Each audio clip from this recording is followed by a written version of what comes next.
I want to thank everybody for joining with us for this very important signing ceremony here today. Definitely want to thank Speaker Burrows for his leadership on this issue as well as so many others. And also thank Senator Tam Parker for his leadership in the Senate on this bill, as well as the Cyber Command that we signed last week, and again, so many others. Maybe most importantly, I want to thank the people who are surrounding us right now, men and women who've been advocates for the cause that I'm about to sign a law about. Their lives have been touched, affected, harmed in some ways, and they have been looking for a pathway, a therapy, a treatment, a way to deal with and grapple with and have a better pathway in their lives by an alternative that some were able to find on their own, an alternative that we believe should be tested and evaluated for the possibility of achieving FDA approval. To understand the context, Texas is home to more veterans than any other state in the United States of America.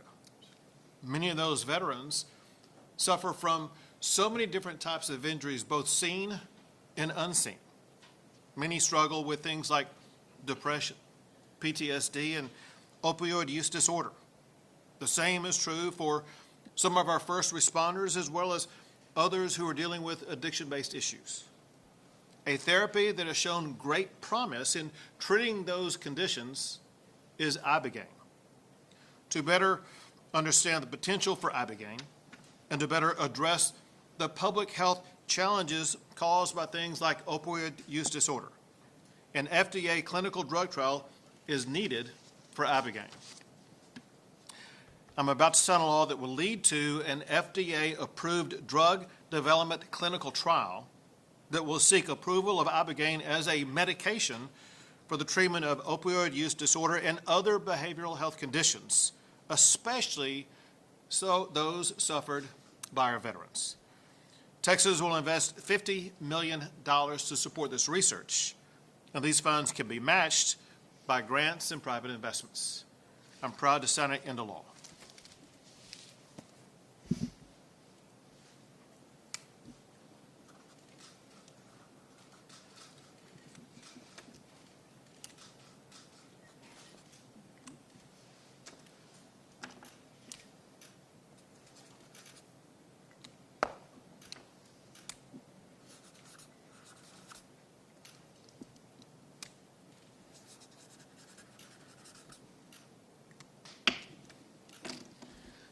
Texas is now leading the way in the United States for the evaluation of ibogaine as a potential medication that can help improve the lives of so many Americans. It's now law.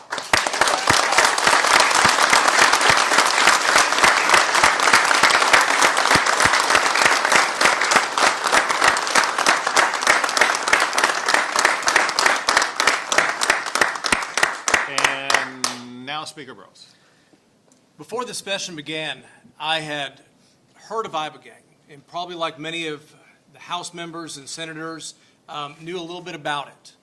You know, I was not convinced about what it could do or what it could not do, but because of the powerful testimony that we heard, something everyone needs to remember, when you actually hear from people and people come to these chambers, it makes an impact, it makes a difference. And we heard story after story of people who went and got treatment, credible actors, and felt it had improved their lives, whether it was an opioid addiction or other issues they were dealing with.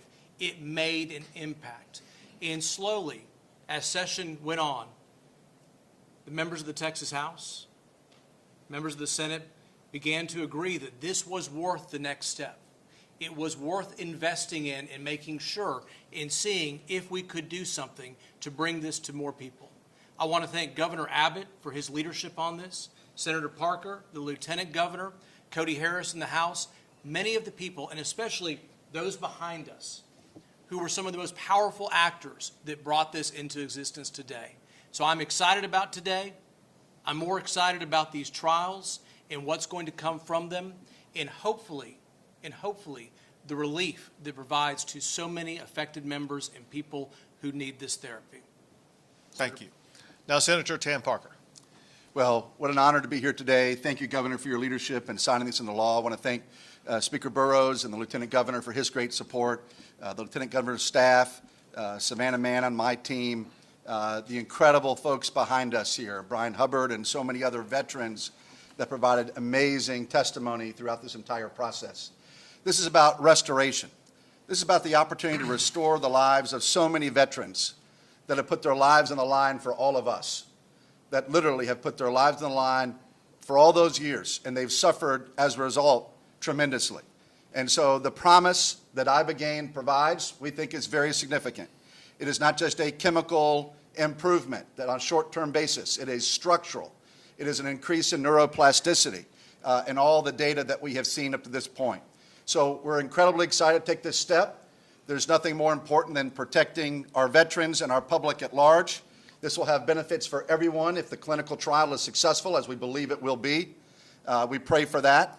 We're excited about this process. And again, think about what the impact will be, the lives that can be saved and restored because of this amazing breakthrough potentially here with ibogaine. So again, I want to thank the Governor and the Lieutenant Governor and the Speaker, all the incredible champions, all the folks in the veterans community that have come up to us and shared passionately their personal stories. It made an enormous difference on me, and taking it seriously, getting into the science, understanding that this needed to move forward. And of course, I want to thank my good friend and partner in the House, Cody Harris. Our prayers are with him and his family for all they've endured here personally as well recently. But again, this is a great day for Texas, a great day for our vets, a great day for people that care about mental health. It will also have enormous implications, I think, long-term for all kinds of various neurological conditions as well. And so we look forward to that day when we're able to really provide meaningful relief to the people of Texas that suffer from so many of these conditions that ibogaine will improve their lives and being a great solution for. So again, what a great day, and thank you, Governor, for your leadership. Thank you. Thank you. Thank you.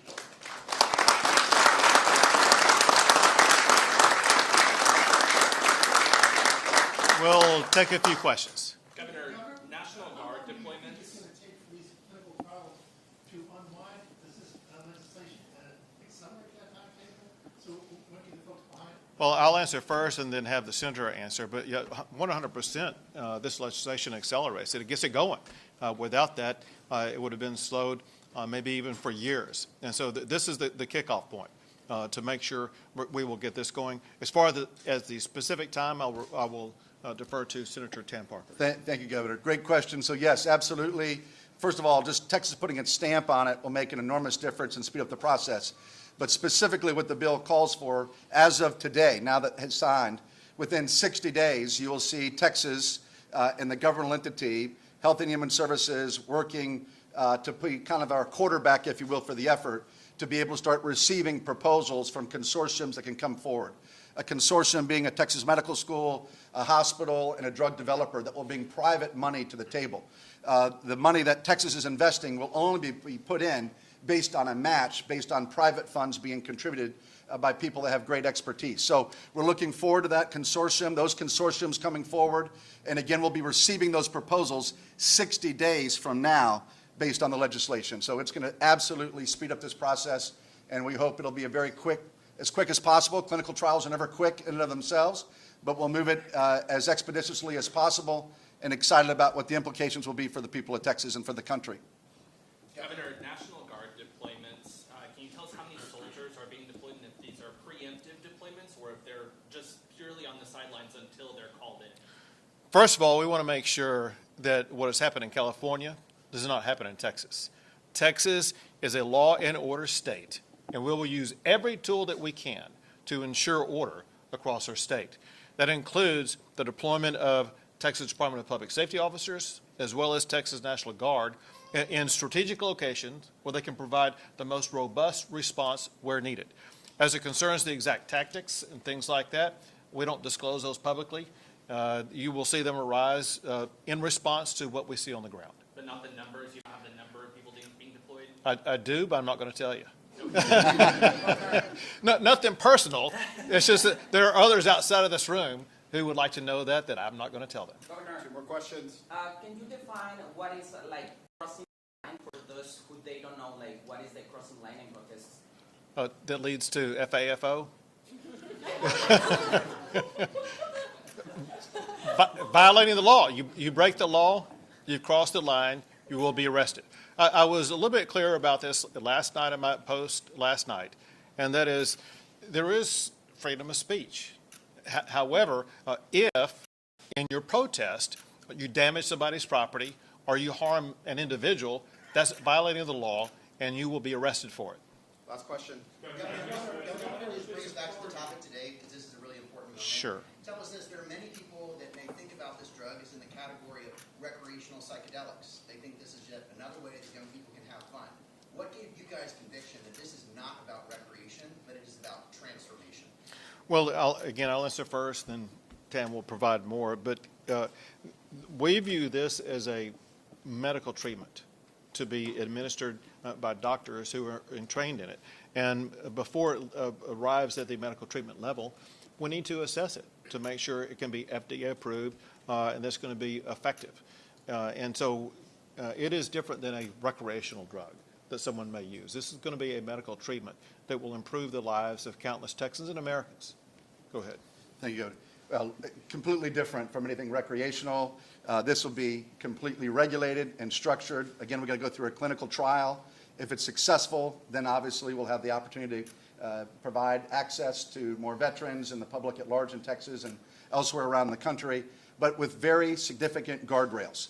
This will be administered in hospital-type facilities where you have proper cardiac capabilities, you have all the various things that need to be done when treating a patient with ibogaine that we know of already today. So anything but recreational. This is very serious, very substantive.